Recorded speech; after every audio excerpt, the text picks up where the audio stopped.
This is Alamo Anthem, where we, the overtaxed, remember our liberty.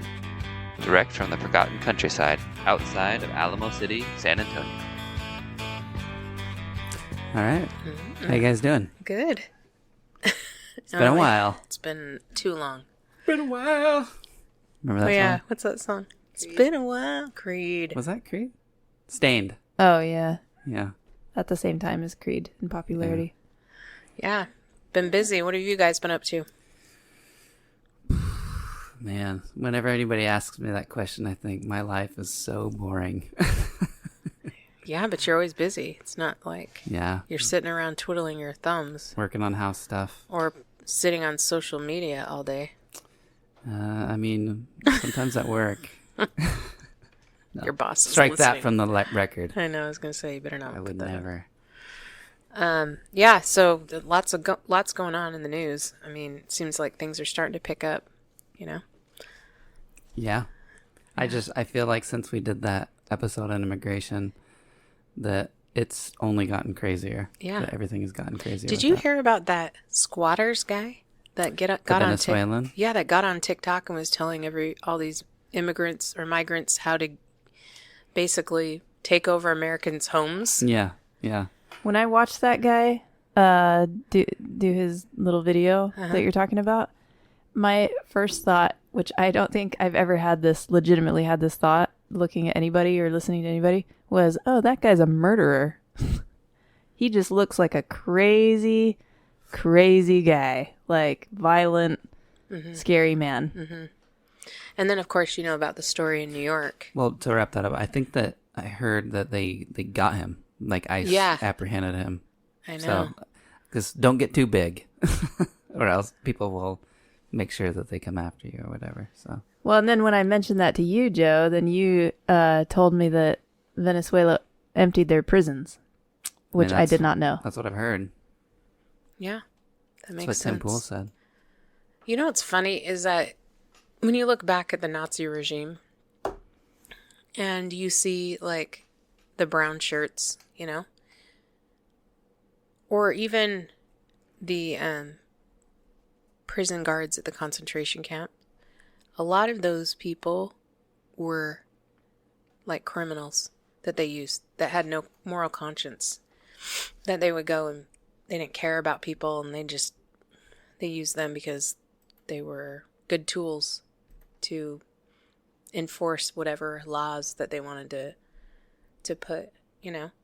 And it just feels like in some ways they're just letting, anyways, I don't know, they're just letting them in. But it's not only that, it's like those eventually, once they're able to topple whatever regime they want to topple or take control of the government, that the revolutionaries are the first ones they go after. Yeah. You know, so in Nazi Germany, a lot of them they sent to, like, they either sent to prison, executed, or sent to Russia, saying that these are, you know, disturbers of the peace or whatever. So they, like, exiled them.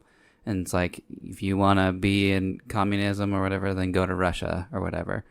And because they know that those are the people that are going to give them trouble once they become more totalitarian. But they use criminals to do some of their dirty work. Like, but you know, that actually happened here during the riots of 2020, the Summer of Love, with Kyle Rittenhouse. Did you guys keep up with that at all? Yeah. The two thugs that he was, like, fighting with? He shot 3, didn't he? That's right, it was 3. He killed 2 and injured 1. I know 2 of them. I don't know about the third, but 2 of them. They all had criminal records. Were, like, just thugs. Like, Yeah. they really It's like pedophiles and wife beaters. They were and Yeah, more they like had restraining orders and stuff against women. They would beat people up. They were just like known. So it made you wonder, like, did that happen on purpose? Did they want those kind of people in the riots? Well, I think that, so Tim Pool talks about this, how he has, like, Antifa and these groups, because he was, like, involved a lot, like, early on with Occupy Wall Street and stuff. Tim Pool was? Mm-hmm. And he's saying, like, that their tactics are that they have certain people, and they color code it, you know, but they have, like black masks or whatever. I don't know what words that they use, but some of them are like specifically there to like attack police, to like throw rocks and stuff. And then you have other people there that don't really know what's going on, that they're there because they're like sympathetic to the cause, to BLM or whatever it is, who they get the reaction of the police against them because they're not the ones that threw the rocks or anything like that, but they're standing there. And so then they get pepper sprayed or whatever. And so they're the ones that are on video being like, why are you doing this or whatever?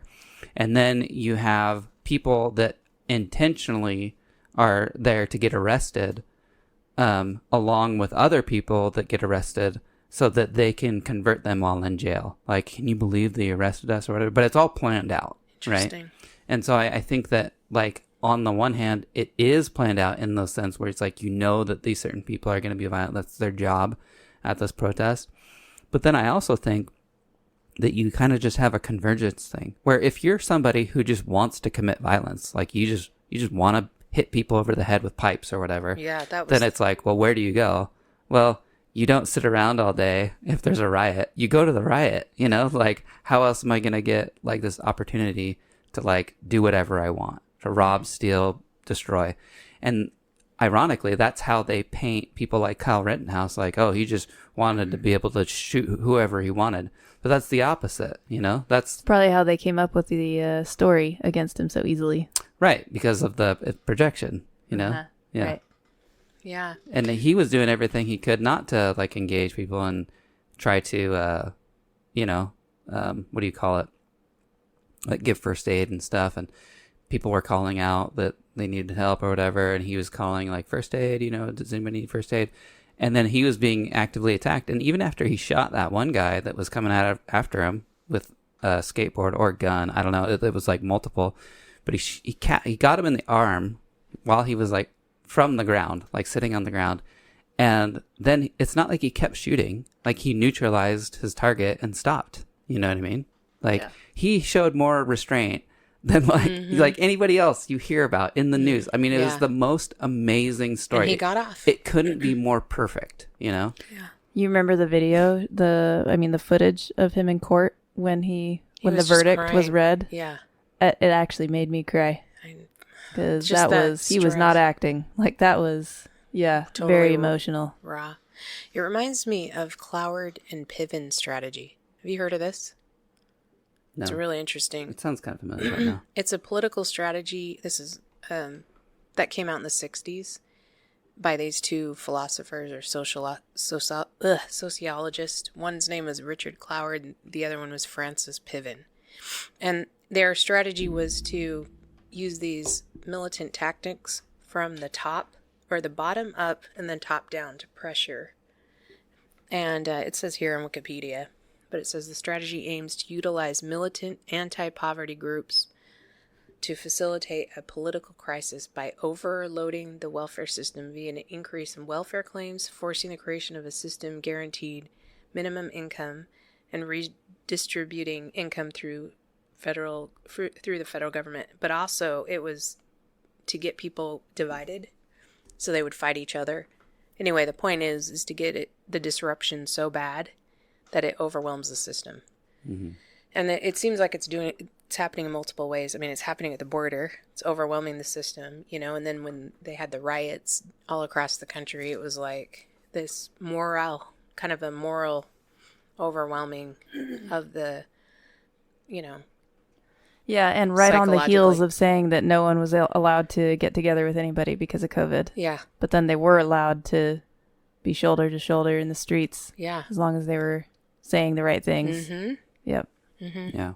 Well, it's this like perverse incentive type thing where when you have like the more society is able to just get along and be, law abiding and kind to each other and not have these disruptions, like it requires only a very light touch from the government to keep things in order because people are just already doing it themselves.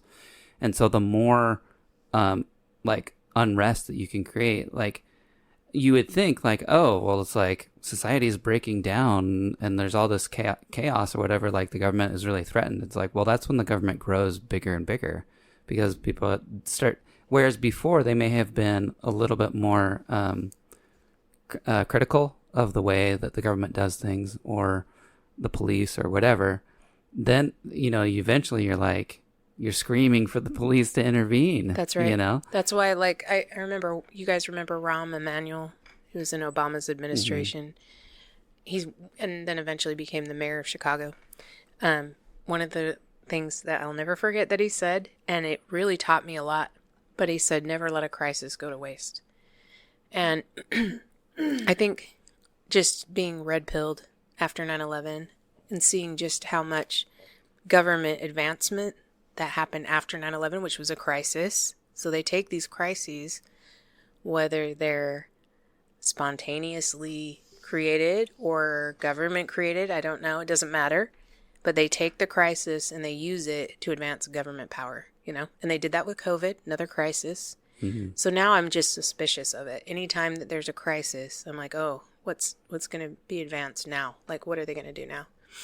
Yeah. Like with this border, now it's going to be considered a crisis soon. And then when you see also how hard they push for certain things, like afterwards for the expansion of power, it's just I can't help but think, oh, okay, I see what this was.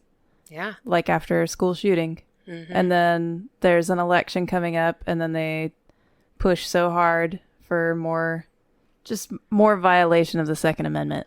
Mm-hmm. Yeah. Yeah. You wonder. What was that sign that, what's his name? Was it Buttigieg? No, not Buttigieg. What's the guy running in Texas who's the Democrat? Oh, what's his name? Oh, gosh. I can't remember right now. Beto. Oh, Beto. Roberto. Beto O'Rourke. Beto O'Rourke. Right. The big, huge billboard that he had on 90 all that time. The leprechaun, the Mexican leprechaun. Yeah, what did he say against Abbott? Abbott just stood there, or something. It was something like that, like during the Uvalde shooting. Yeah, it's something dumb like that.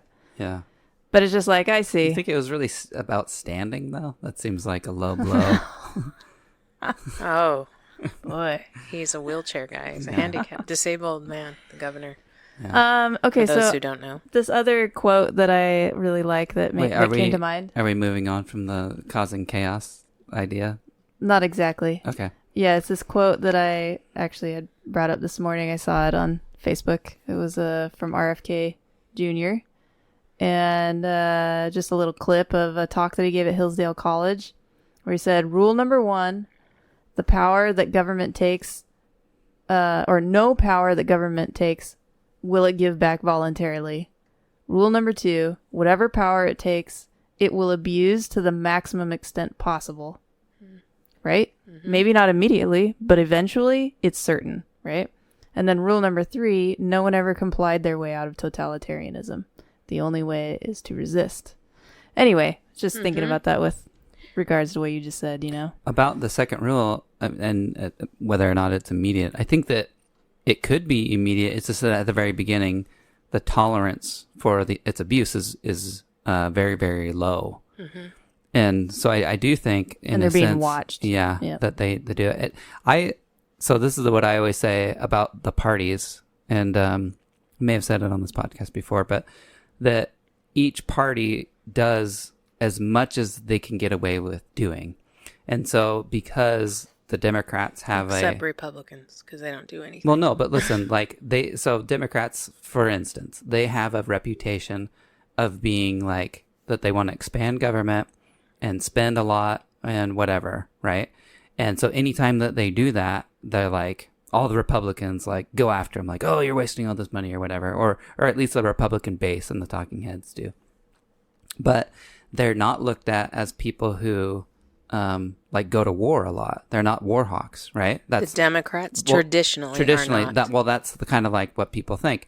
And so what happens, and then vice versa, right? So the other party is looking out for, if a Republican is doing anything war related, then, the peaceniks are all upset about it. But if they're expanding government, they don't say anything. So what happens is that during Republican administration, and this goes back, like several administrations. Yeah.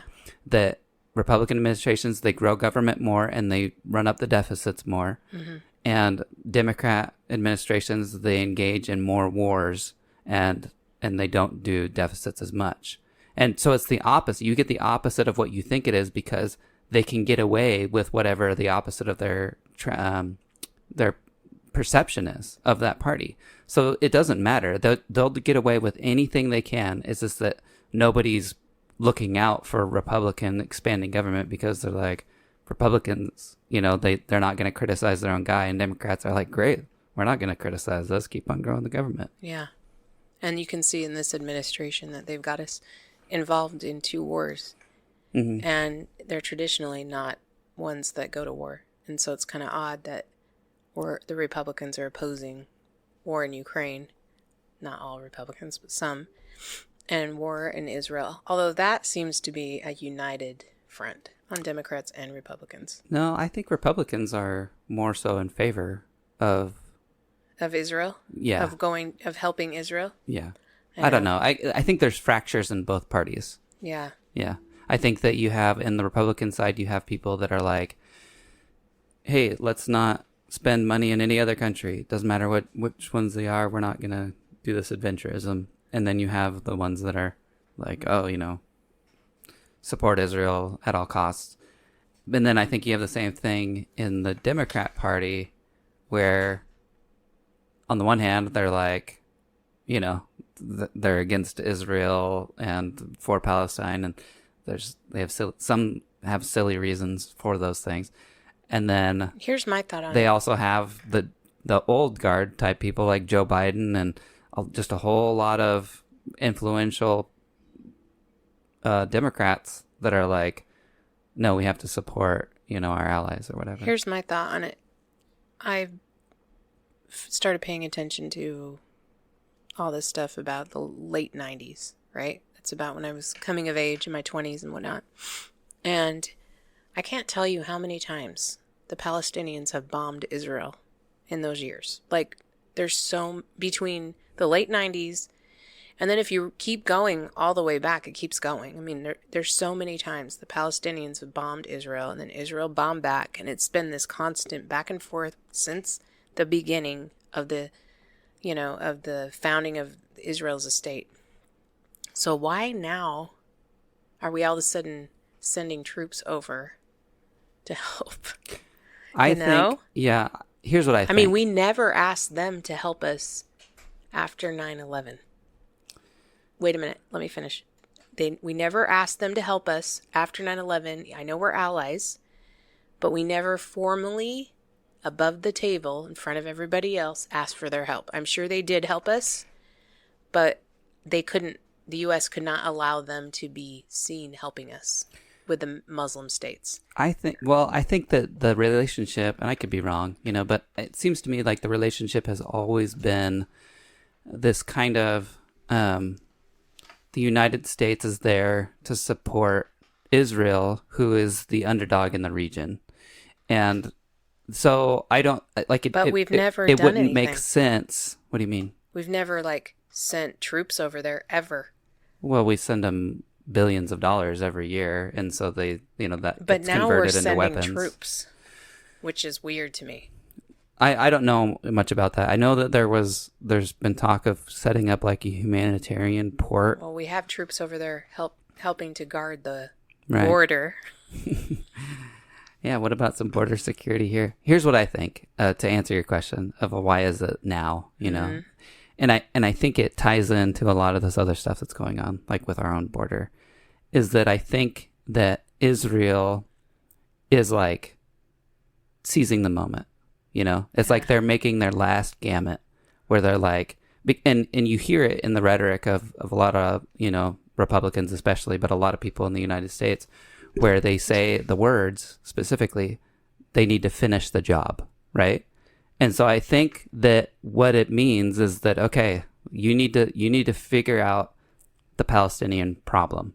And, so they're bombing like all of Gaza, it's like, I don't know. I don't know enough about it other than what I've just heard on podcasts and stuff. So I don't want to, speak out of turn as far as like number of casualties or anything like that. But my impression is that people won't tolerate the kind of stalemate forever. And in the moment at which they feel like it's somewhat justified, they're going to take it's just like they're just going to make the problem go away. It's kind of like with Trump. It's like, I don't care what you do. Just, I'm so tired of the fighting and the Trump and all this stuff. Just make him go away. I don't care if it's illegal. I think it's kind of the same thing with Israel and the Palestinians. It's like, I don't care about how horrific it is. You have a war, and so just make the problem go away. And I think that they're like moving as quickly as possible. They're just seizing the moment. It's never going to be the way. This is what the Washington Post said, and this was way back in October, but right after the bombing. It says the U.S. is projecting military strength in the Middle East as its diplomats race to prevent crisis from erupting into a broader conflict. Deployments disclosed by the Pentagon in recent days will surge thousands of U.S. troops towards Israel, projecting expansive military strength in the region as American diplomats race to prevent the war in Gaza from erupting into broader conflict. The moves include the deployment of 2 U.S. aircraft carriers and their associated escort ships hauling some 15,000 personnel combined, the repositioning of an amphibious task force made up of 4,000 Marines and sailors, and undisclosed increases to fighter squadron already arrayed throughout the Middle East. Another 2,000 support troops have been put on alert and told they should be ready to go within days. So I just think that's interesting. I mean, we've never done that before that I can remember. So when it says, fear of the conflict erupting, becoming broader, like what does that mean? Like, why would that be? You know what I mean? I have an answer. This is like, they just guess don't, the answer? They just don't. My interpretation of what they're saying is it's an excuse. I mean, because it's always going to be a conflict. It's never going away. So the broader conflict would be more Arab nations involved in retaliating against Israel. That's what I would think. Yeah, exactly. Because when you look back, and you could look at Osama bin Laden's letter, you could look at like any of these blowback conflicts that we've had in the Middle East for the last 30 years, and what they'll always mention is what is going on in Palestine. Right or wrong, whatever, it doesn't matter. Like, they name that as their reason.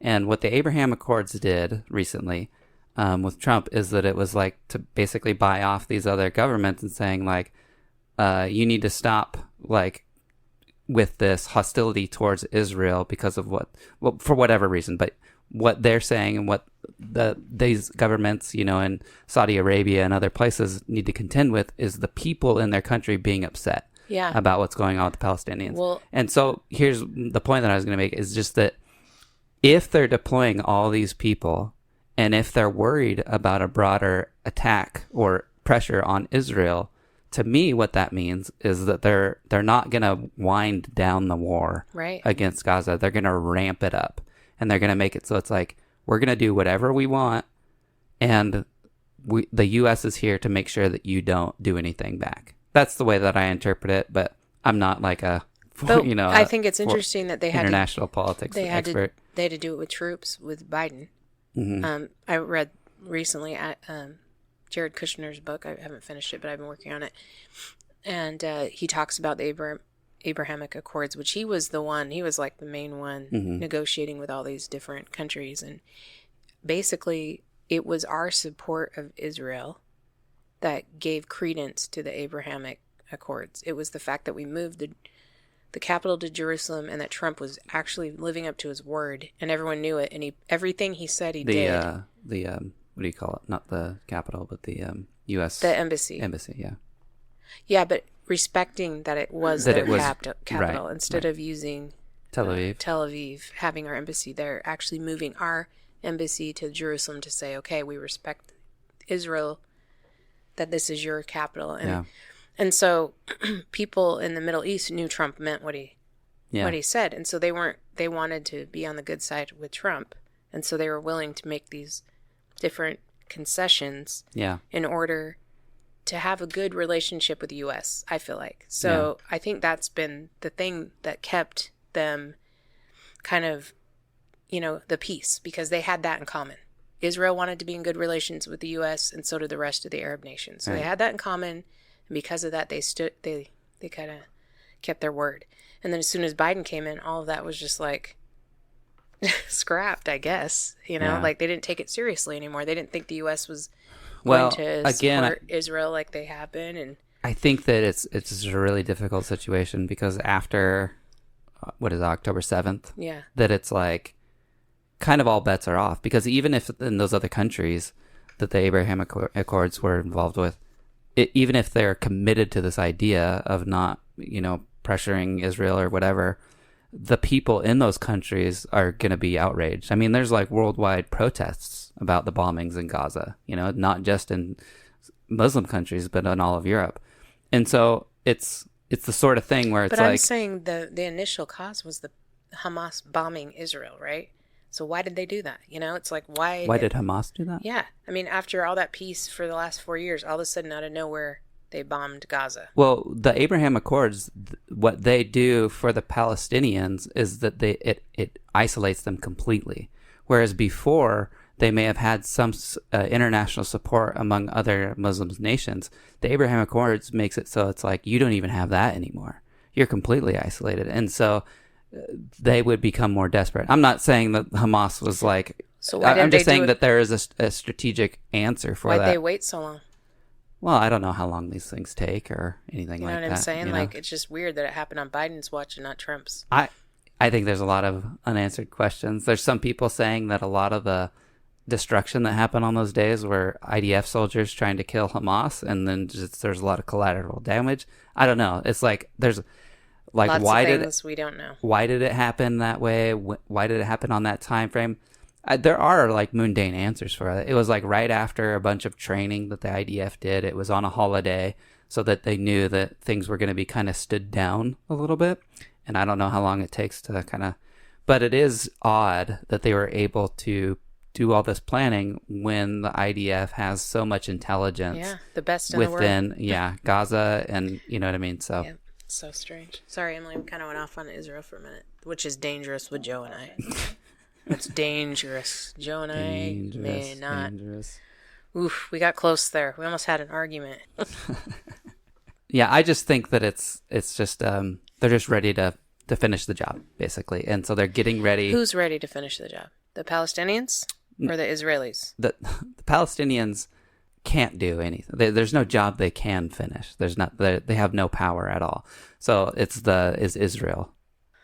I don't know why you say they don't have any power, but we're teetering here. I mean, I don't know. Because there's a lot of support in some of the Arab countries, like Iran. Right, which is exactly the reason for the Abraham Accords, and it's exactly the reason for the U.S. But now those Abrahamic Accords are pretty much... And it's the reason for the U.S. standing up so much military, is that you make that support a non-issue. But it's like, it's already the case that Israel controlled all goods and money and everything that went in and out of Gaza. So even if they have support, quote unquote, it doesn't manifest in any appreciable way. The only support that they're able to get into Gaza is what Israel allows them to have. If that's true, then I just find it really difficult to believe that they were able to pull that off. You know? Well, Netanyahu has said that, he's like, talk about supporting Hamas over the years, and that, he's like insinuating that, I mean, this is reported in the different newspapers in Israel or whatever, and the New York Times. But that, as long as Hamas exists, they could show the U.S. that they don't have a partner for peace in Israel, and that they don't have to move towards a two-state solution. Do they not want a two-state solution? Of course not. They want to... Why wouldn't they? Because they want all of Israel. I think that's always been clear from the beginning, and they'll never admit it. You can't admit that you want all of Israel. But why not? Because then it's too much like ethnic cleansing, and it's too much like conquering. And then you would have the world against you, which is why I think this is the last chance. But the British handed it to them. Because they were tired of dealing with it. They handed it to the UN. The UN made a declaration. There it is. And so they pretty much gave it to them. So why couldn't But it wasn't there just to give. If the UN came in tomorrow and said, give half of the 55% of the land to the French because there's French. I agree with you, but the world respects the United Nations. I mean, otherwise Israel would never have been a they state. made the declaration, and then Israel launched a war. And then after that, then it was like, you know, whoever supported Israel, and people that didn't support Israel didn't support, and it's been that way ever since. Yeah, until the 6-Day War. Well, there's been lots of moments within history, and then there will be protests, there'll be international courts, there'll be these things. It will die down for a while. You'll have a government that's a little bit more dovish against Palestinians. But for the last, I mean, you know better than I do how long Netanyahu has been in there, and it's been like a steady march, like more tough against Palestinians since then. And so it's like you have these ebbs and flows, and then the whole world kind of just takes sides, you know? Yeah. I don't have any sides. I don't take sides. After talking to you about it, I used to be really pro-Israel. And I feel like I just feel like we're already at this point now. You can't go back in time. Yeah. We're already here. But I understand both sides. I understand the plight of the Palestinians. I understand the plight of the Israelis. And it stinks. I mean, we've had attacks here, you know, and I don't know. I feel like, you know, I liked Trump's way of dealing with it. I thought he did a good job. I thought that was such a perfect example of the way that Trump is. Like, it's so Trumpian, where every president before him was like, yeah, we're going to move the embassy to Jerusalem. We declare that we're going to do this. And then he gets there, and like, I'm sure Jared Kushner and other people are like, hey, we always promise to do this, but we never do. And then he's like, what? Then let's do it. And then does it. You know what I mean? I don't think people realize how big of an importance how important it was to Jared Kushner as a Jew. Right.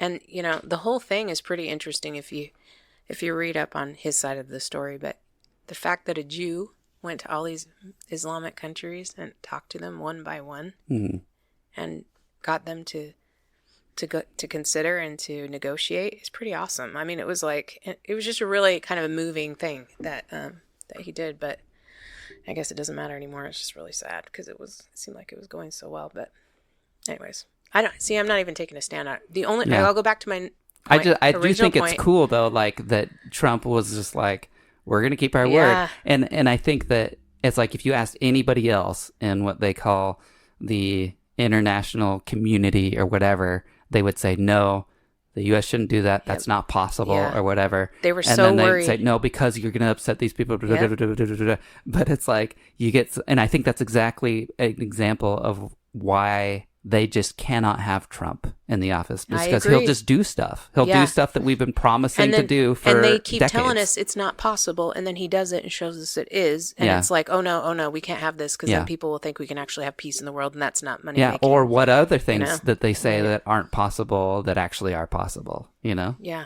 My original point was, I still think it's weird that we've never sent troops over during all the war on terror in the Middle East, and in the 90s when there were all these, you know, disagreements, and all of a sudden this last October there was a terrorist attack again, and all of a sudden we're sending troops. I just think it's really interesting. Oh, because you were saying that why not all the other times that Palestine Don't you didn't think attack? it could just have to do with the politics, just how the stakes keep getting higher and higher, and they have to do crazier and crazier things to maintain control, because there's greater red pilling and resistance against the amount of power that the federal government has, and so just overall chaos just has to be higher.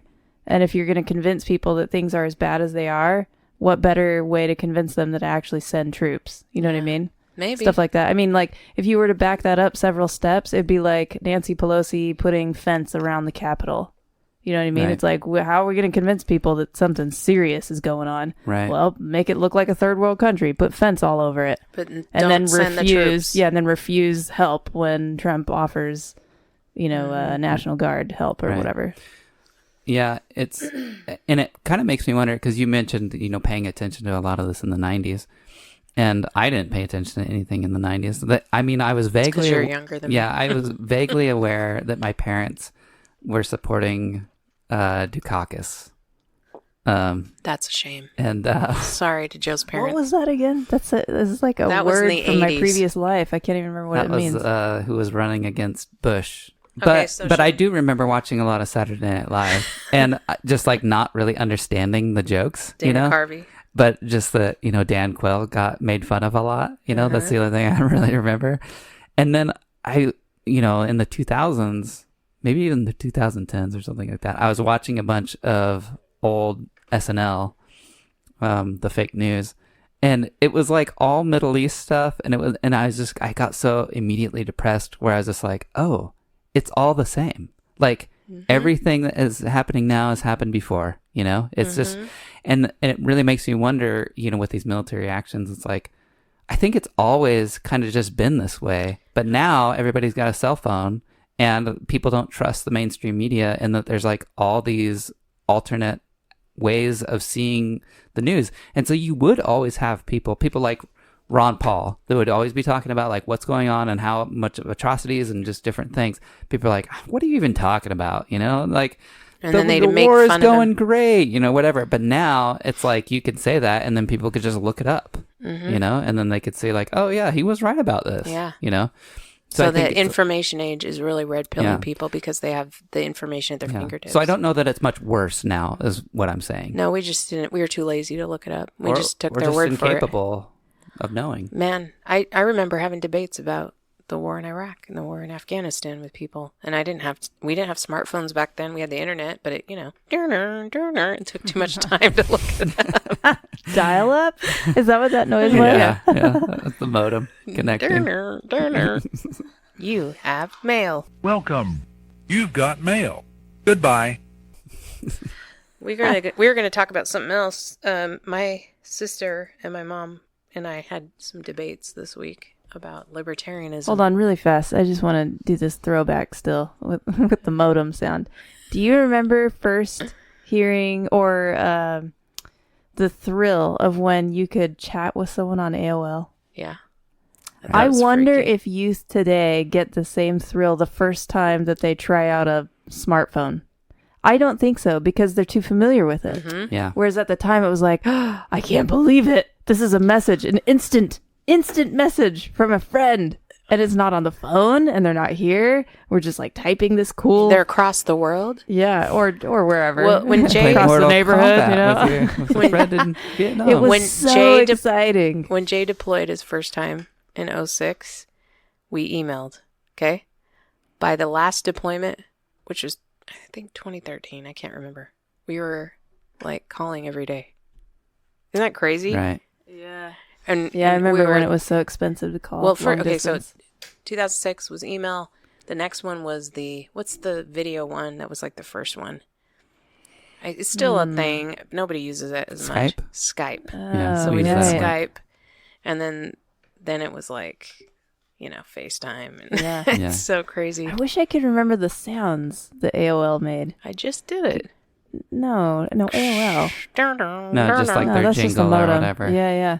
I could get that dopamine hit again, We'll have to find it. Maybe we'll play it on the episode.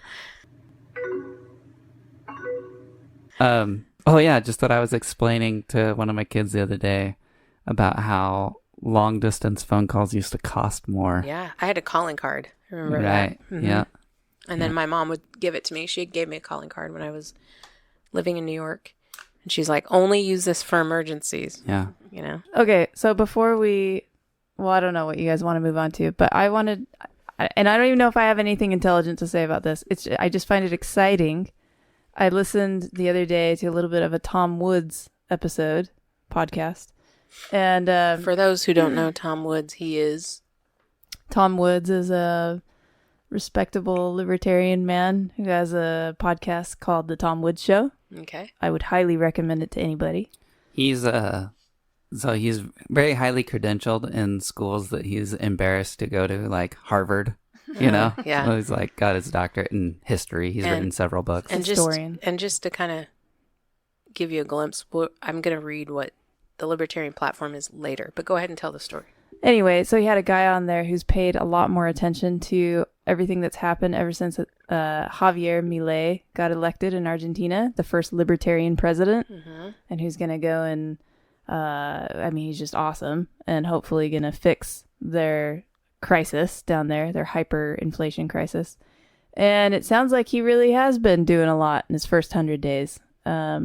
He got rid of tons and tons of people who are on the, supposed government employees, but never showed up for work, even when they were all told, okay, anybody who doesn't start showing up for work on this day is fired. And like 40% of them didn't. And so then they were all fired. And so did they not believe him or what? Why didn't they show up? They were not real employees. Like, I don't think they would have anywhere to go. They wouldn't know what to do. They were fake employees just getting paychecks. They were just friends and relatives of elected officials, or just not elected. I don't know. However many steps away, right, from elected officials. Yeah, just bureaucrats. So anyway, it sounds like it is hopeful. Like, he is really doing a lot to try and save their economy, and he's letting like their currencies. Or he's in favor of having, and he's in favor of letting currencies compete, I think. And but he has committed to tying their currency to the dollar. Yeah, I think so. I thought that because of that speech that I listened to, he was talking about how stable Bitcoin was. Yeah, that might be true. But even before he was elected, he signaled that it's like he's going to peg it to the dollar. But the dollar is not stable. I don't understand. Yeah, but that's the only reason the CIA didn't kill him. So, you just have to accept it. You got to take what you can. One step at a time. But anyway, the point that the guy on his show, I can't remember his name. I'll find it later and we could put it in the show notes. But was saying is that, so, like, obviously that was a big thing that Trump wanted to do, is drain the swamp. But there's a lot of things that lawmakers on the federal level in the United States, a lot of obstacles that they've put in the way of being able to just fire them. So it's not that easy to fire federal Democrat or fire but you federal repeat yourself. Bureaucrats. But I repeat myself. But those things were not in place in Argentina because it would seem that it just never occurred to them there that anyone would ever actually try to shrink the government there. But of course, this is leading up to the point where it was about to topple itself because of how gigantic the bureaucracy is. I mean, and there's like, if you just think about it economically, that makes sense. So anyway, I was thinking about that, and then and then today, so it was yesterday that I listened to that, and then today I just saw a headline about how the Biden administration just passed more laws to make it harder to fire federal bureaucrats. Oh, really? Yeah, so even harder. And I have two thoughts on that. One is just makes me feel mad and discouraged. But on the other hand, I thought, but maybe they really are afraid that Trump will win. Right. I just figured that no matter what they had to do, no matter how many wars they had to get us in, how many diseases they had to create, just that they would just destroy the whole world before they would let Trump win. And I'm sure that is still kind of true. But maybe in a way, there's still some like constraints in place that if he just wins too overwhelmingly, they can't actually totally control it, because that's what this would suggest, that they're afraid that if he gets elected, and of course he talks about how the first thing he's going to do is get rid of all these bureaucrats, you know what I mean, right, that shouldn't be taking our taxes and stuff and doing whatever it is that they do that's not helpful. Mm-hmm. And so it'll be harder for him to drain the swamp. Well, it could also be just that because Vivek Ramaswamy talked a lot about this while he was campaigning, and that he mentioned how they say that it's difficult to fire federal employees, but that it's actually easy if you do it the right way. So and massive layoffs. If right? you do massive layoffs and you do it just like, we're going to do 10% of this bureau or whatever, just like do some percentage thing, and then just, because then you're not picking and choosing, you're not doing it based on anything, that they can come after you for. You're not hurting their feelings quite as much. Right. Brandon Herrera is in a runoff with Tony Gonzalez, right, and we really need to get Tony out. He's just, not everyone has it, He didn't have enough kahunas to stand up to to be an opposition part, be a part of an opposition party, and he went along with a lot of the dominant. He's just part of the machine. Part of the machine. They just usurped him, and Brandon Herrera seems like a type of guy. I mean, he's kind of gutsy. He seems to have a good sense of humor. Yeah. Anyway, I'm supporting him. So Let's go, Brandon. I know. I love that he has that. It's funny to me that he has it. Well, anyway, I was going to, when you were talking about Tom Woods, I thought I would, because I was having this discussion with my sister and my mom about libertarianism. They were like, they kind of had the impression that it's anarchy. And so I wanted to kind of clarify that for those who don't know the difference between libertarian and liberal and conservative. I thought I'd read the preamble or their platform. Is that okay? Of course. Okay, as libertarians, we seek a world of liberty. It's pretty simple. A world in which all individuals are sovereign over their own lives, are not forced to sacrifice their values for the benefit of others. Wow. Just that right there. How many times are we asked to sacrifice our values because the law requires it? Right. I can think of lots of More ways. and more. I mean, over the past several decades. Yeah. At first, it was just the wedding cakes. Yeah. We're way past that now. Yeah. Where Well, would you say we're at now? I mean, COVID vaccine. What's the thing you if do? people Oh, yeah. didn't want to have the vaccine, they had Yeah. no choice, some of them. You have to take this medicine. Yeah. We Or believe we'll that. fire you and take away your pension. Yeah.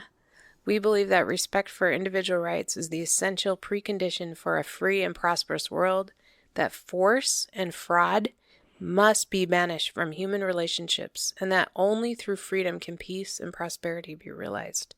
Consequently, we defend each person's right to engage in any activity that is peaceful and honest, and welcome the diversity that freedom brings. The world we seek to build is one where individuals are free to follow their own dreams in their own ways without interference from government or any authoritarian power. And then it just says, in the following pages, we set forth our basic principles and enumerate various policy stands derived from those principles. These specific policies are not our goal, however. Our goal is nothing more or less than a world set free in our lifetime, and it is to this end that we take these stands, and here they are. We, the member of the Libertarian Party, challenge the cult of the omnipotent state and defend the rights of the individual. We hold that all individuals have the right to exercise sole dominion over their own lives and have the right to live in whatever manner they choose, so long as they do not forcibly interfere with the equal right of others to live in whatever manner they choose. Governments throughout history have regularly operated on the opposite principle, that the state has the right to dispose of the lives of individuals and the fruits of their labor. Even within the United States, all political parties other than our own grant to government the right to regulate the lives of individuals and seize the fruits of their labor without their consent. Our current taxation, right? Yeah. Wouldn't you say? I mean, and most people aren't, this isn't something they're used to hearing, because it's like, I was raised believing, as an American, we all have a duty to pay taxes. That's a patriotic duty to pay taxes. And I'm not saying we shouldn't. Right. But it seems like it's more and more and more. We need to elect people that will balance budgets, to be responsible with our money and that kind of thing. Well, and we've talked about that on the show. Like, we try to look at, like, well, what is this money being used for? And I would submit that any time you get into the nitty gritty of, like, how much something costs the government did, it's like, what? Why did they spend so much on that? And it's because it's not their own money. It's not their own money. That's why. That's always the way that it's going to be. And you might feel like, well, that's just a necessary evil. And I understand that. But it's like, the more you look at, it's like, look at everything that the federal government's doing. Like, do you support that? Like, is that the way that you want your labor? Because if they take, let's say 30% of your income, that's 30% of your labor every year that you're taking. So imagine 4 months you're laboring and trying to affect whatever it is that the government is doing, the federal government. And for me, it's like, I can think of very few things that they do where, like, yeah, I would want to dedicate 1/3 of my life to supporting that, So. Yeah, well, here's some interesting things. It says, we, on the contrary, deny the right of any government to do these things, and hold that where governments exist, they must not violate the rights of any individual, namely the right to life. Accordingly, we support the prohibition of the initiation of physical force against others. Does that mean they're anti-abortion?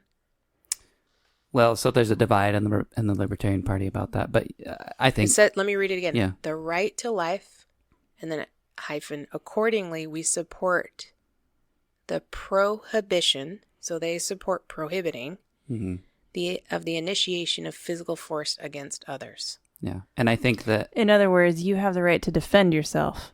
Yeah. So so for abortion... It's prohibited to initiate violence against somebody. Yeah. With It is abortion, not prohibited to defend yourself. Yeah. Sorry, go ahead. It all just depends on whether or not you consider an unborn child to be a person or not. And there's some libertarians that feel like, no, it's just the woman. That's the only person that we're talking about. And if you force her to have this child, this is the way that a lot of pro-choice people put it, then that is a type of violence, right? Because it's something that she doesn't want. That's not a choice that she wants to make. You're forcing her to make that choice. That's the way that they look at it. Whereas pro-life libertarians would say, no, you're initiating violence against your unborn baby, like your own flesh and blood. So it's split. Yeah. There. Okay. Yeah. Second, the right of liberty of speech and action. Accordingly, we oppose all attempts by government to abridge the freedom of speech and press, as well as government censorship in any form. And 3, the right to property. Accordingly, we oppose all government interference with private property, such as confiscation, nationalization, and eminent domain. They're against eminent domain. And support the prohibition of robbery, trespass, fraud, and misrepresentation. Since governments, when instituted, must not violate individual rights, we oppose all interference by government in the areas of voluntary and contractual relations among individuals. People should not be forced to sacrifice their lives and property for the benefit of others. They should be left free by government to deal with one another as free traders, and the resultant economic system, the only one compatible with the protection of individual rights, is the free market. Anyway, it So goes like on. private security instead of public cops. Yeah. That's the other Interesting. thing to understand for people who seem to associate it with like a sort of anarchy in the sense of the word that we grew up with, is that libertarianism, in practical terms, that private property is fundamental. So wherever your spot is, if you own some property, you have the right to defend it. And the rules on your property are made by you, right? But the other thing that we have to remember, which we just talked about, is that it's still fundamentally wrong to initiate violence on someone. So if someone came on your property and you didn't like what they were doing, you can kick them off your property, but you don't just shoot them, right? Because that's What if they don't that leave? violates one of the principles. Then you use the least amount force possible. Okay. That's so the- what? Rubber bullets? Well, I suppose it just depends on the scenario. Get but out. I mean, No, make me. Get out. No, make me. Okay. I mean, I don't... What's next? I don't think it's yeah, the... seems like it could escalate if you have some violent psycho. Yeah. yeah. But shouldn't you have the right to defend your... Yeah. I Yeah. think it comes down to the individual. But But you're saying that you don't have the right to kill them. no, you do. You do if they... you do to defend yourself. Yeah. Yeah. Not just your stuff. Like, I wouldn't say, you know what I mean? But if they're going to not move... Anyway, I think that's kind of an example that's so seldom. I can hardly even imagine, you know what I Well, mean? it's Such a getting situation. more and more Unless they became violent against you, Yeah. right? I don't know. I think that people can fall differently on this because it's like, I feel like if someone has adequate warning and if they understand that it's like, I'm going to defend my property now if you don't leave or whatever. And, then, I think that there are ways to arbitrate it in that you can be as peaceful as possible. But I think that what most libertarians would say that it is in a functional society based on private property, it's like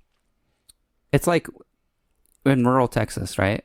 When you go out there and if you see someone going onto your neighbor's property and you don't know who that person is, like a lot of times they'll like ride over on their tractor and be like, hey, do you need something? Like if that neighbor's not there, because you know who your neighbors are and you are invested in kind of like making sure that everything is working the way that it should. And if it seems like they're not with the program, then you feel like maybe I should make sure that this person's not on my buddy's property, you know? Mm-hmm. And so I think that it's like, that to me is anarchy, in the sense that anytime you're not being ruled, anytime your decisions aren't being micromanaged, and if you're defending your own property, like, that is anarchy. But it just means that there's no rulership. And the more government that there is, the less anarchy there is. But it's like, if I see someone on the street and be like, hey, like, I'm selling my truck, do you want to buy it? And they're like, sure. And then I sell them, like, you know what I mean? Like, that's just the free market. That's anarchy. That's just people making decisions. The issue with the word anarchy is that it has the semantic overload of being associated with, or just interchangeable in people's minds with, chaos. That's not what this is. Right? This just means there's no overarching group of thugs that just get to demand as much money as they want from you all the time, and who have a monopoly of violence over everybody, who nobody questions, and everyone has to say is legitimate. Yeah. Okay, here's something that's interesting. The first part of this, these are the principles. They were approved at the convention in Dallas in 1974. Just thought you should know that. But so the first one is personal liberty. 1.1, self-ownership. Individuals own their bodies and have rights over them that others, groups, and governments may not violate. Individuals have the freedom and responsibility to decide what they knowingly and voluntarily consume and what risks they accept to their own health, finances, safety, or life. Expression and communication, we know what that is. Basically, freedom of speech, no censorship, that kind of thing. Privacy, libertarians advocate individual privacy and government transparency. And then personal relationships. This is the part I wanted to get to. Sexual orientation, preference, gender, or gender identity should have no impact on the government's treatment of individuals, such as current marriage, child custody, adoption, immigration, and military service laws. Government should not have the authority to define, promote, license, or restrict personal relationships, regardless of the number of participants.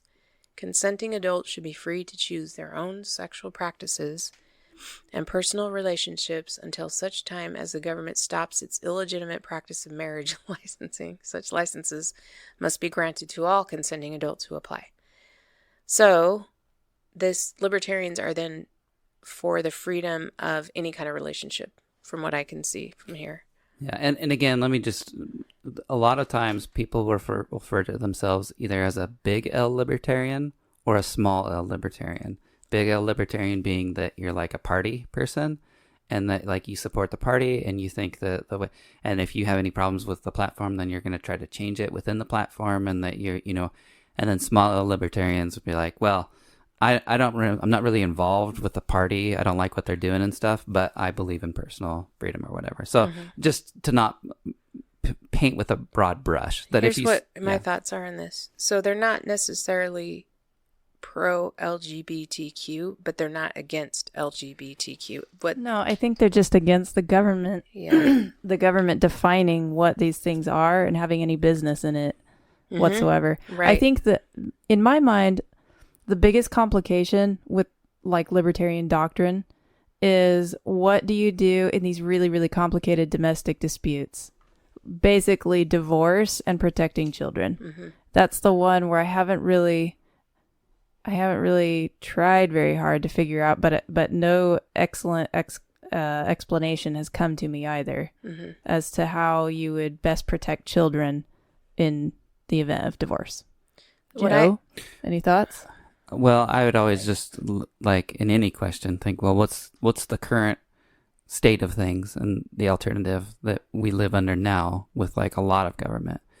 And I would say that in a lot of cases, that's not very good, even when that comes to, protecting families and keeping people together and stuff. And I would also kind of point out that there's a lot of stuff that happens within families that you just cannot regulate. And the more that you try to regulate it, the more you just reach into homes and start pushing people around. Well, I mean, but with this argument, though, has to do with when they're already at the point, they're past the point of no return. They're going to get divorced, and it's just like, okay, what's the best thing to do with these kids now? Yeah. And so then that's why judges step in, and then tell them where they need to go and stuff. Right. And I think that I'm not saying I think they do a great job, but I it's hard to imagine what a good job would be. Yeah. In that terrible scenario. I think that in a lot of cases, and this already happens now, is that you can go to a divorce court and you could have a judge, like if you cannot make an agreement among your spouse that you're divorcing of what's going to happen with your kids, then you can go and they'll make a judgment. Or you can go to you can choose to go through an arbitration process. And you can decide okay, whatever this person decides, we're going to go along with that. And we're going to hash things out. And we're going to figure out what we want to do. But then you'd need your spouse to agree. Yeah, I know. To go. I agree with that. And I think that... or ex-spouse, I guess. I think that I think it would still be like that. But you would have to agree to basically go to court and agree on a judge or a court to judge you. And then you'd agree that whatever they choose, that's what goes, And so, and it might be, you get fringe cases no matter what. But I mean, that's the way that things have happened in the past where there hasn't been a really strong government. If you just say, you know what, we're going to decide to go to this court. Like in Utah, before it was part of the United States, they would, there was a lot of Mormons that lived there. And there were a lot of people that weren't Mormons that lived there. And a lot of times the non-Mormons would agree to go to the Mormon courts to hash things out because they thought that they would get an honest shake. And a lot of times they would rule in favor of the people that weren't Mormon. And they agreed to that because they're whatever they say we need to do, we'll do. And I think that you would have a similar situation in those cases. Okay. Well, there's more. This is really good stuff. But I wanted to kind of focus on this one with the relationship one because I feel like it's basically saying, you be you, I'll be me.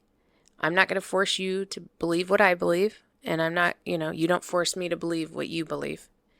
And I know that, you can only do that when you have mutual respect with people. But so in other words, you can be transgender or you can be gay or you can be lesbian, but don't expect me to say your pronouns.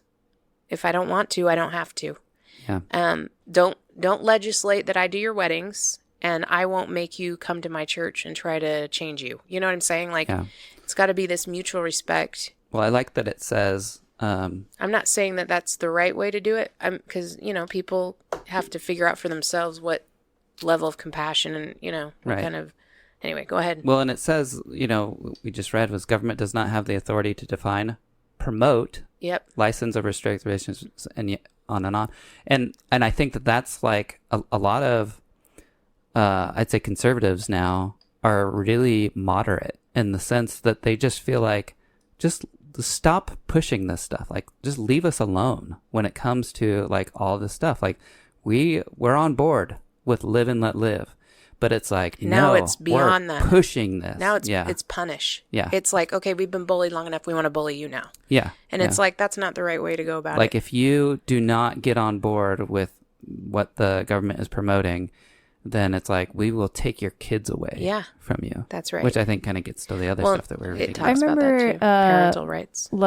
Back when California was doing their Prop 8 thing and, to legalize gay marriage. This big thing. And I remember you, Joe, saying something that marriage shouldn't even be an official word in government documents. It shouldn't even, why should the government have anything to do with marriage, right? Isn't that basically how you put it? I'll tell you why I know the argument. I can give it to you. Just for my own. Well, tell me why, and then I'll tell you why I think it. Okay. Why they won't ever undo it. I'm marriage and family degree major, okay? So I've studied the laws of marriage.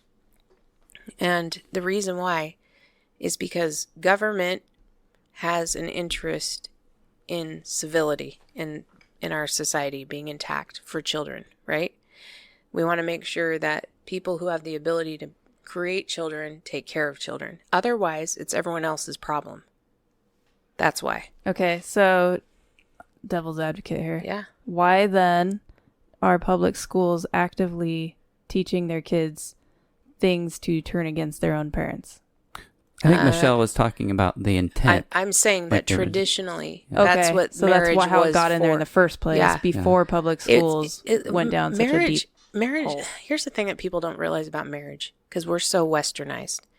Marriage was never about love and sex like it is now. It wasn't about fulfillment. It just recently became that way. If you study the history of marriage, it was for the community. It was for the betterment of society. And it was, you created a family. And most of the Eastern culture, they still have arranged marriages because of what's best for the community. I mean, we could keep going back on this. I know you know this with evolution. What's best for us as humans, we created families and packs. We're pack animals, I guess you could say. And so it wasn't until the 19th century that we started to, when we had this freedom, right? Here in America, people started thinking like, I can marry someone I love. And that's new. It's a new thing.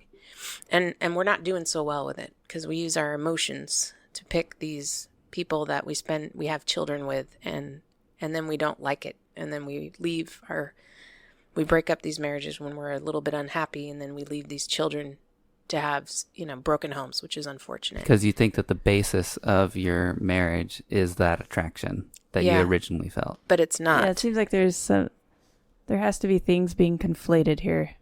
Because I don't know that I am a product of this century, okay? So I'm admitting my natural bias here a little bit. But I'm not sure that I could completely get on board with the idea that because people want to marry each other because they love them, that is actually the problem. I think it's more so because other things that are important were dropped, right? I can't think of what they are right now, but I mean, just like shared values, I guess. Well, of course. Like, Really, we could go and do a whole episode on marriage and the change of marriage in the last 200 years and what happened. But when it comes to the government's interest in marriage, it really was about the stabilization of society. Okay, so then I would say at this point, now can I make another argument for why government is wrapped up with marriage? Yeah. I think that, I don't know, this is just kind of my theory, but it's like, it just makes a lot of sense where if you have these people that are married and there wasn't a lot of daylight between the kind of the pillars of the community that were the religious leaders and the people that were kind of the village leaders or whatever, in the sense that it was like you granted this authority to recognize by the community that these people were married. Okay, now once you're married, you share a home, you share all this stuff. Like one person maybe is working, the other person maybe works a little bit, but is mostly like doing domestic things. And then, so then it's like, well, how do you figure things out? Who does how this do you belong? divide the roles? Who does this belong to? Like your property, even if you don't get divorced, like it's still important to know like property. And so once the government gets involved in the game of just like arbitrating who owns what property and taxing things and who's going to take care of the all kids. of this stuff, then it's like a really easy shortcut is like, well, if you're married, then you have all things in common. Yeah. You share it. And so it's like, but there's no reason why you can't just say, okay, you're married. The government is interested to know how you're dividing your product, your stuff. So if you want to like declare that you have all this stuff in common, register this contract with the government saying that you hold all these things in common. Right. I think that is the problem. The issue is marriage is a religious concept. And I don't think that a religious concept should be directly taken into government legalities. Right. I think they instead, because they don't have anything to do with it, and everything they touch, they corrupt, which we saw happen, where it was like, okay, now you have to say also that this other union of individuals is marriage. And so that's obviously the, most of the Christian world. You're said, saying, well, hold on a second. No, that's not what we think that is. That's something else. And then the reaction was, oh, you're saying that people can't love who they want to love, or they can't be with who they want to. And it's like, no, we're just saying it's a different word. Just use a different word. That's it. But if the word were never involved in government language, it wouldn't matter. Here's the thing. Government shouldn't be involved in any other relationship other than a heterosexual relationship, because the children, in a gay marriage, you can't have children. Sorry. That Well, is you could biology. you could They adopt But but this is, I'm saying, like, spontaneously. institutionally. Like a couple has the potential of having children together. And the state has interest in that because well, if you take away the state, if it was just a community, right? A community of people living on an island, and then you saw two people together. Let's say we're a bunch of people like on Lost, and we see this couple together a lot. We're like, oh boy, they're gonna there's gonna be a baby happening. We know where this leads. You know, what are we going to do here? Like, can we have another person on this island? You can see where that would be an interest for the community because now we have to increase in population. Yes, and it affects everybody. And Right. so that's what I'm saying. I feel like the state is involved because it affects everyone. The problem with libertarianism is this, and believe me, I'm very close to libertarian, but I'm not full blown, is that you forget the things that we do as individuals doesn't just affect us. It affects everybody. I think that's a really big where- problem with a lot of libertarians is because like as we're reading these and we're kind of like projecting our own values onto it, where they say freedom to this, freedom, and they're like, oh yeah, that sounds great. It's because the platform itself and the philosophy is very value neutral. Yeah. Like it doesn't prescribe. It's not prescriptive of a morality. Mm-hmm. It's just like, you know, people, you shouldn't aggress. You shouldn't use force on people to make them do what you want them to do. But that is a morality. That's what it, in and of itself. That's true. But as far as like, Yeah, but it's like that's a negative right.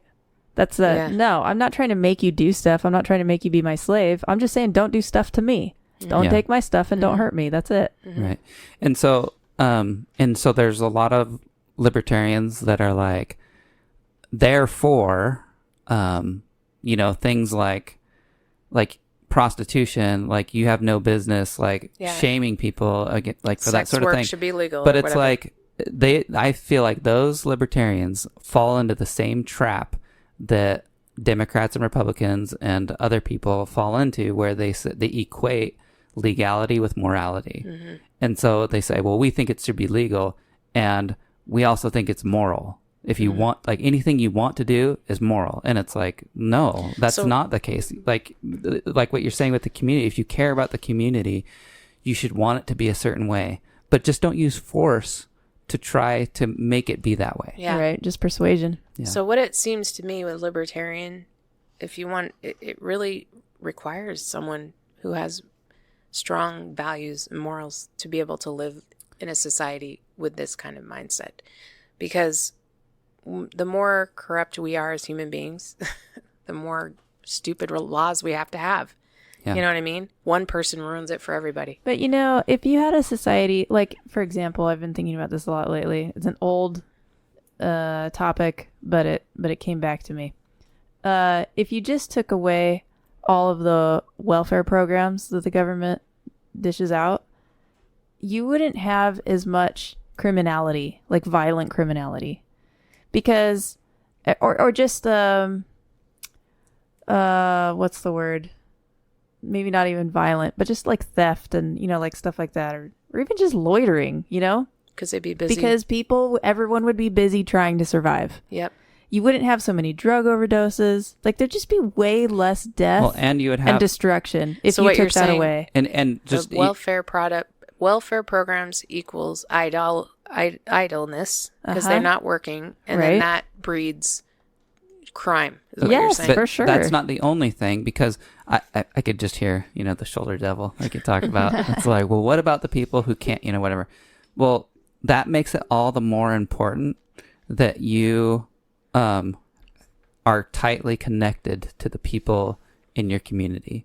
If you know that at any point you can become disabled or become unable to work in the way that you can earn money, that you've learned how to do your trade or whatever, and that you're going to have to rely on other people, like, you're going to be a better neighbor. You know, you're going to have closer ties to your church and community and family and friends.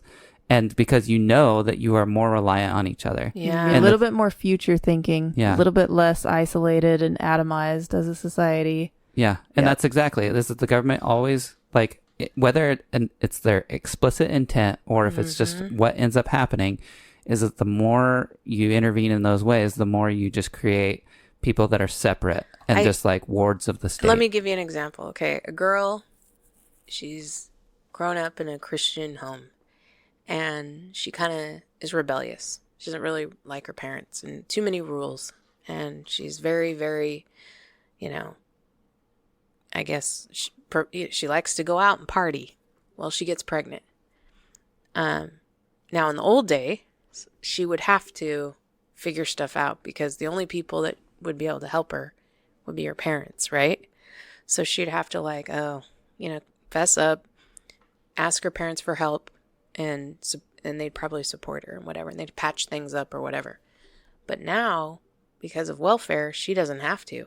She can go on her own and get on welfare, get housing, because she's a single mom now, get, all kinds of welfare programs. Like she can get on Medicaid, she can get on, free housing, she can get food stamps, and she doesn't need to patch it up with her parents because she's somewhat independent because the state is now her parent, if that makes sense. You know what I'm saying? Oops, sorry. Yeah, and I don't know if it was because we talked about Joe Is that what you guys are talking about? Kind of like that, where you have to rely on, you think twice absolutely. before you and do stuff. Initially, what my point was is, although that this is also a good point, but just that where we were talking about, but practically speaking, what happens when you don't have a government to help, when people don't follow these simple, obvious civil rules and stuff like that. And my answer to that, before you even get into that, is I just don't think there would be that much work to do. There wouldn't be that much crime to solve.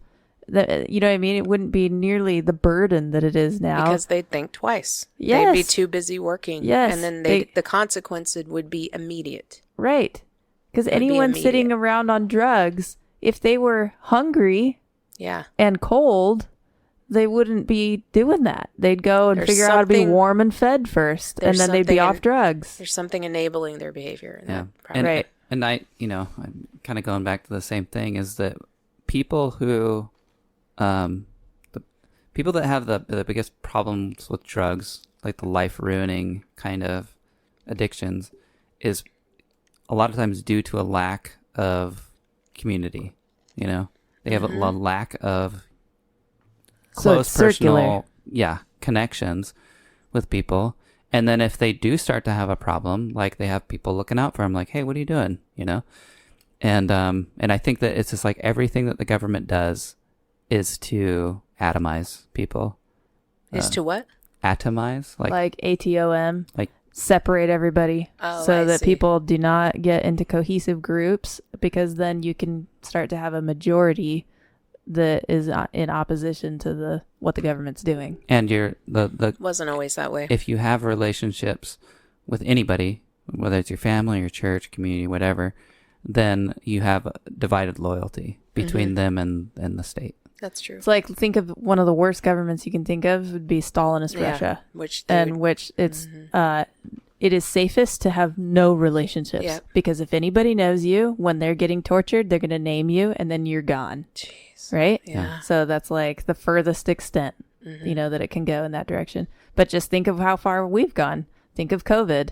No, you can't get together. You cannot get together for holidays. No more holidays. Oh yeah, and informing on each other. Right. Yeah. Everywhere you go, every website, like, report this page, I would not do it. Links or just whatever.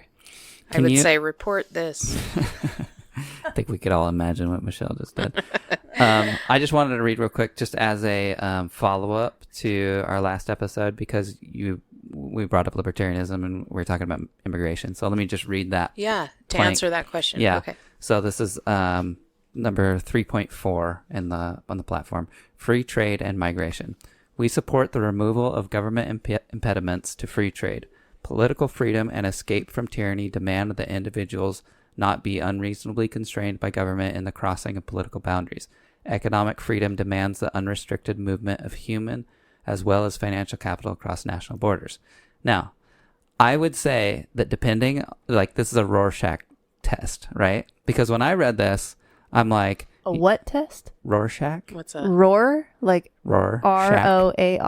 Uh-huh. Okay. What does that mean, Joe? It's like the ink blot test. Oh, yeah. where you like, I should know that. yeah, You see what you. yeah. Okay. Oh, okay. So you're Because- saying that everyone's going to look at this. Well, because when I Phrased read it, differently. I was like, okay, it's very important to me that it say not be unreasonably constrained, because like I would say that there's no even reasonable constraints on migration right now. But I do agree that this is seems like a really there- open It borders, is. free migration kind of platform, which I disagree with Yeah. in that Isn't sense. there a woman in court right now because she's in trouble for having shot someone who I think in Arizona? an immigrant was on her property, and I thought it was a guy, but yeah, maybe. I think it's a woman. Okay. Yeah, Even an old more, woman. Even more of a reason to just I'm just saying that's not reasonable. yeah. Like her stance is reasonable. Yes. Yeah. If you're an old woman on a property and there's people But on it, here's my point with this. The U.S.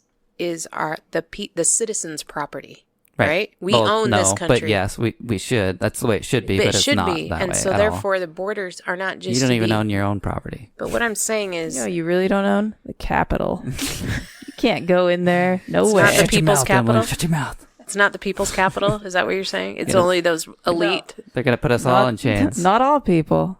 Only the Some special people. Yeah. No, so my point is, if to be true libertarian, we, as citizens of this country, this land is our land. Socialist. Is that socialist? Yeah. Oh, This come land is our on. land. This land is Well, your I don't land. think so. It's like there's certain criteria you have to do to be a citizen, and I don't think that's unreasonable. No, I agree. And so this is like our, I was going to say our good friend Dave Smith. Anyway, there's a podcaster, comedian that we listen to. You think you're good friends with I Dave feel Smith? like I'm a good friend with him. I would be his He friend. would like us. Yeah, You know, probably would. he's like our exact same age. He's born in '83. It's like me and Rush. I never met the guy, but Yeah. I sure love him.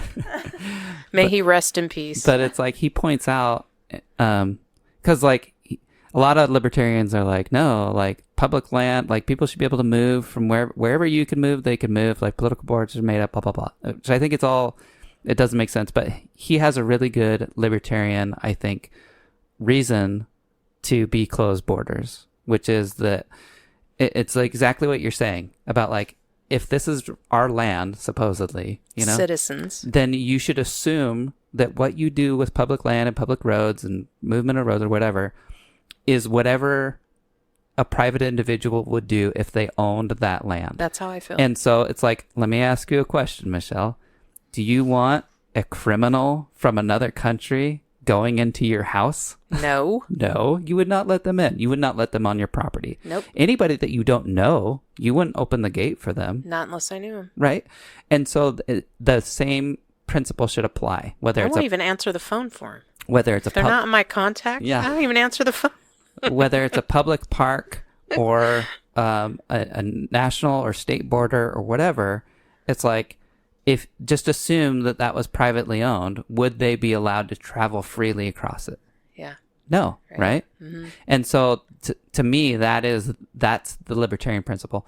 But there are a lot of open borders libertarians. There's a lot of free trade, libertarians, and that's a little bit different people are different than goods, but they try to equate, and even in the platform here, they have it under the same bullet point. But it's like there's no Which it sovereign. shouldn't be There's that. no sovereign nation within this idea. Yeah. That's not, and I don't agree with that. I If believe in you're- the sovereignty right, of our exactly. nation. If you're a libertarian party, you're recognizing already that there's a government and you want to be a party, like like participate in elections and all these Yeah. things.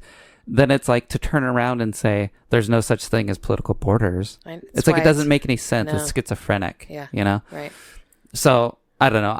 I think there So are you're things that not- I would change about You're this. not an orthodox libertarian, is what I'm hearing here. Well, it's According always to this. every convention. They have a section of the convention, and it's going over the platform, Mm-hmm. and they have a way of like voting on like which planks that you might want to amend and what the amendments are, and you get a certain number of votes and all the delegates. Mm-hmm. So this is changing all the time, and I wouldn't be surprised after these 4 years if the immigration policy on the platform changes quite a bit. I bet it does. does. I would think that Yeah. they might. I think you're not alone on this as a libertarian. Just from the libertarians I've been listening to about the border. Yeah. So, okay, we're almost done. We have one other issue we want to talk about. It's not really an issue. It's something fun coming up here in where we live. And that's the total eclipse that's happening on Monday. Total eclipse of the heart. Turn around every now and then and get a little bit. I want to sing a solo. No, it's pretty cool. It's going to be right in our neighborhood, right? How long do we get? Is it 4 minutes? I think you did get 4 minutes here. Yeah. It's fun. Hopefully it won't be cloudy. Yeah. Yeah, it looks like it is going to be cloudy, actually. Well, so By the Just time this our luck. episode goes out, it'll already have happened. we have to get our grocery shopping done, apparently. Our gas filled up. Tomorrow. Yeah. Because supposedly it's going to have an influx of people that day. So whatever you need, you don't want to have to go out on Monday. So, Are you guys coming over? yeah. Heck yeah. That's what my plan is. Are we invited? Of course. Because if we weren't, we had a plan B, which is As the of church. now. So right now, As of right now. Okay. we got some hot dogs. Sounds good. Make a day of it. Yeah. It's going to be fun. All right. That's all I have today. All right. I have a lot more, but we're out of time. Okay. Next time. Okay. Okay. Bye, everybody. Bye.